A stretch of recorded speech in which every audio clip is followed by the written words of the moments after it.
This is under news, by the way. This isn't even under opinion. Kotaku. I know that they don't actually care about my opinion, but for the love of God, can you please do anything journalistically relevant or integrity at all? Like, what is this? Dear Kaliki, we noticed that your company is massively sexist.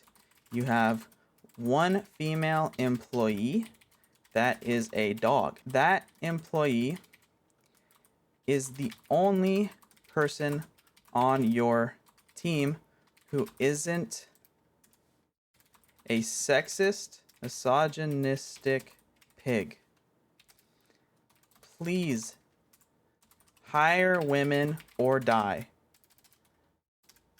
Would you care to comment on our article? Yours truly, Kotaku. Spit emoji.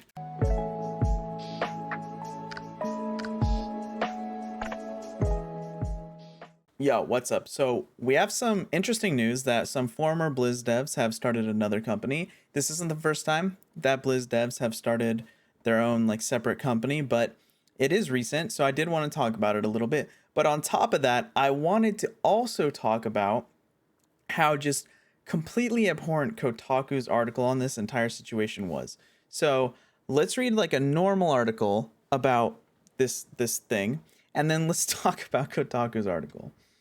So the normal article I found is by Game Industry Biz, and it's just a normal article talking about some of the stuff that's happened. So former Blizzard devs form Notorious Studios. That's the name of the new development studio. Riot Games invested in this studio as part of a $5 million funding round led by Galaxy Interactive. A group of former Blizzard developers have announced the creation of their own company, Notorious Studios. All Notorious employees previously worked on World of Warcraft, including the two co-founders. Chris Kaliki used to be a systems and class designer on Blizzard's MMORPG, while Doug Frazier was a senior gameplay engineer. They both left Blizzard in October last year. Okay, so developers are leaving the company.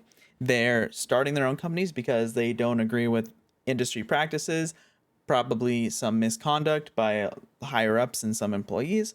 So they've left to start their own companies. Makes sense. That's generally how things work. If you don't like the company you work for and you have the capital to start your own, do it the way you want to do it, right?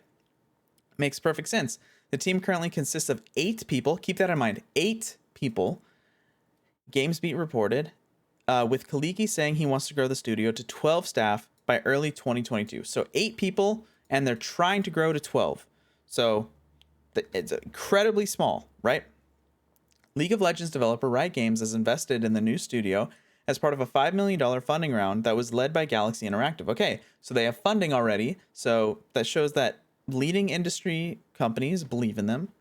The investment will go towards developing and launching Notorious' debut title, which is set to be a multiplayer RPG. So, like an MMORPG with less M's. Like MORPG. Kaliki told GameBeat about company's plans to foster a positive, inclusive company culture. Of course, coming off the back of these lawsuits against Activision Blizzard, it makes perfect sense. They want to separate themselves from that culture and say that they're part of an inclusive culture. The challenges that Blizzard's had that have been unearthed in the last several months or so have been really troubling. Hard to hear about, he said. It affects us as well, even though we've been out of Blizzard for a while. What's important is starting a culture and having no tolerance for harassment and things like that, and also being transparent and open. We're aspiring to do a flatter structure. None of us are leads or directors. Okay, so let's talk about 2 things here. One, it is absolutely true that culture starts at the top. So if you have some bad person at the top, that will, without a doubt, trickle downwards and affect people below them, because only the people who align with them or more or less align with them are going to get promotions. Only people who more or less align with them are going to get the bigger projects, stuff like that. That's why culture trickles down in these situations. Now, when he says that they're going to foster a group of, tolerance, I hope he's right. I hope that they don't accidentally hire somebody who, or I guess intentionally, I hope that they don't hire somebody who has these problems. And, presumably they don't as well. Otherwise, they would have been implicated in these lawsuits, which They weren't, otherwise they'd be probably under investigation. But regardless, when they say that they want to include, like, create a culture of inclusivity, I believe them because they're seeing what's happening with Blizzard, and they're going to make extra sure that that doesn't happen, since they don't want that legacy trailing them to their new company, which would obviously hurt with investment. It would hurt with player base. It would hurt with a lot of, business things that they need. Secondly, when they say that they're going to create a flatter structure, what that essentially means is that there's going to be less variance in levels, right? So you don't have like somebody like way at the top and then somebody way at the bottom, right? It's going to be flatter. There's going to be like somebody at the top and somebody at the bottom, but the distance between them is going to be less, and presumably the like monetary compensation is going to be, the difference between those is going to be less as well. So people should be getting paid adequately, more so. Well, I hope this is true. I'm in favor of game developers getting paid what they deserve, since they do such hard work, and it's clearly not something that happens with current gaming companies, as they don't pay their developers even near enough. Okay, now we could argue with whether or not a lot of these figures are accurate, but I'm going to go out on a limb and say that if it's a new studio, 8 people sounds about accurate. We could look up this pretty easily. 5 million funding from this group in Riot Games, pretty easy to look at, and this is a quote that they got, so makes sense. Now let's look at Kotaku's article, because we all love how embarrassingly bad they are. Former World of Warcraft devs start studio where only female staffer is a dog. So they're obviously, right off the bat, they're saying like, wow, this group is already sexist. Really? They have 8 people, and none of them is a girl, which could be a problem, except for the fact that not just game development, but programming jobs in general are not taken by women very often. And we can talk about the sexism within the industry, which I assure you is a massive part of why women aren't as much in the field as they could be. But to say that these people are sexist because they didn't hire a woman is just absurd. But let's go ahead. Ex-Blizzard developers who started Notorious Studios seem to have exactly 0 women in their development team of 8. Keep that in mind. They only have 8 people, and these are people that worked with them at Activision Blizzard, which we already know had the issue of sexual harassment, right? So that means that there's presumably less women there already. So their exposure to women is going to be less, and there's only 8 people. So of course they probably haven't hired women yet. They haven't really had the opportunity to. Just relax. The staff page shows 9 developers and 2 advisors, all of which are men, and 1 canine. Okay. So 9 develop. So this, I guess maybe in one day, I don't know which is more accurate. This says that their staff page. So let's see. Okay.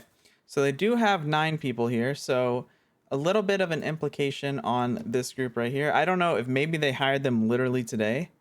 That could be the case, that this person was hired today. This 9th person was hired today. So the point is, it doesn't matter. And then they're saying all of which are men, 1 canine named Ellie. And if we can look at their page, so they have these 9 men here, and then Ellie is their chief morale officer. Obviously, dogs are great for morale. Now, their implication here is obviously that they're sexist, and I think that's actually kind of crazy, right? So the studio has more dogs than, dude, like, shut up, Kotaku. They have 9 people. Relax. They'll probably hire women as it comes through, but again, there's not many women in the industry, and they probably haven't had that much opportunity to hire from other outside of people that they already knew, which are obviously going to be favored towards men because of how Blizzard has operated their like company, and how the industry is in general is skewed. So it's not that surprising, and it doesn't immediately mean they're sexist. Notorious Studios is an RPG studio made entirely of former Blizzard developers, most of whom worked on World of Warcraft. Although Activision Blizzard is currently under legal public scrutiny for gender discrimination, a report from 2017 confirmed that at least 21% of their employees are women. But are they developers, right? So presumably the founder had met at least a couple women who are skilled enough to work at the highest profile video game. Also, how do you know he didn't ask women to join and they just rejected him? Or they said that they want to get out of the gaming industry space in general. You don't really know, right? This is like a hit piece for no reason. They don't actually know what actually happened here. They're just writing bullshit. Like, this dude could have asked, like, this guy right here, he could have asked like 3, 4, 5, 10 women to join, and they said no. You don't actually know. And again, there is 21% women, but how many of those are developers? Like, let's see what their team is made out of.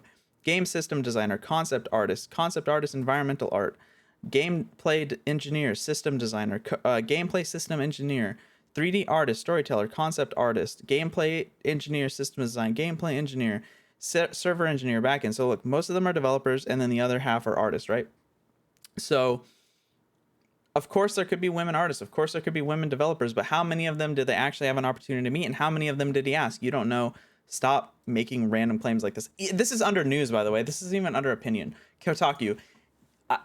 I know that they don't actually care about my opinion, but for the love of God, can you please do anything journalistically relevant or integrity at all? Like, what is this? He just didn't hire any of them to be part of the founding team. Maybe they didn't want to. Kotaku reached out to Kaliki for comment yesterday, but did not receive a response. Probably because this is probably the email that they wrote. Let's see, notepad. This is probably what it said. I'm gonna pull it up right here. This is dear, how do you spell this dude's name? Dear Kaliki.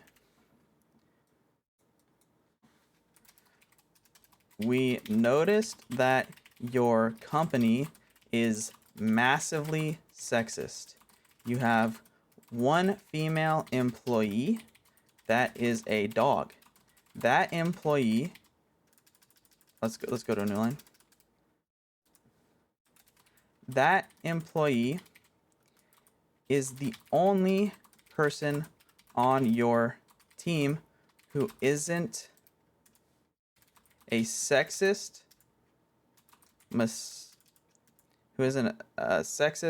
misogynistic pig. Please hire women or die. Would you care to comment on our article? Yours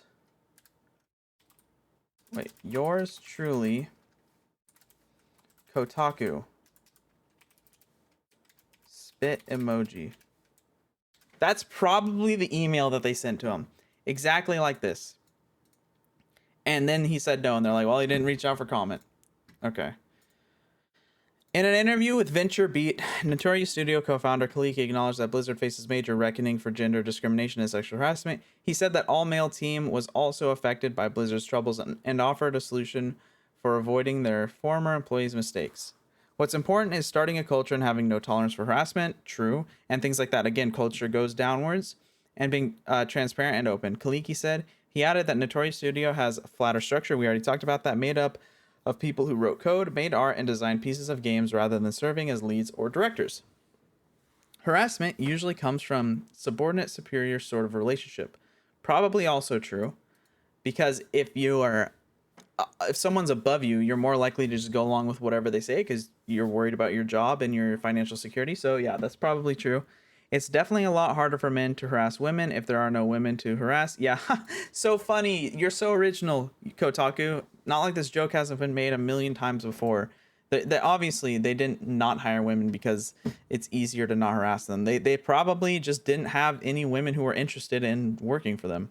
But the gender equity problem in game development remains. Yeah, how do you think these people are just going to stop that by themselves? Of course, they can look out to hire more women, which I agree, more women should be allowed into the industry, but it's not like this one game development company with 9 employees is the reason for this, okay? Relax, Kotaku.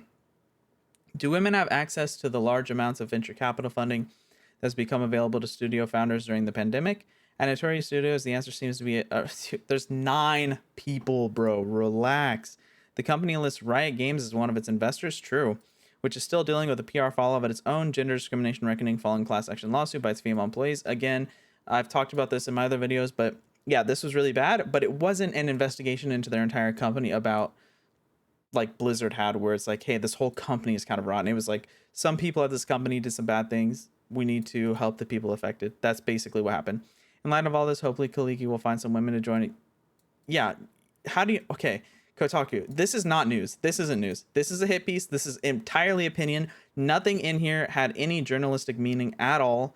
Like, this is just so stupid, Kotaku. You really gotta have an editor who's not completely brain dead read through your stuff and talk about it, because with the people who are writing it, because this is just embarrassing that you wrote this. Honestly, I can't believe you put this out here for a studio with 9 employees. Now, if the studio had like even double that, like 20 employees, and they had no women, sure, that would be weird. Okay, but like 9 people, that's like, what the fuck? Like, there are fucking Dungeons and Dragons group with like 9 people who have no women in them. Like, are all of them sexist too? Just because some women like that they know don't the women that they know don't want to play Dungeons and Dragons or whatever. I bet you he did ask women to join and they didn't want to. So they had literally, they didn't even like consider that, or if they did, they didn't put it in their article.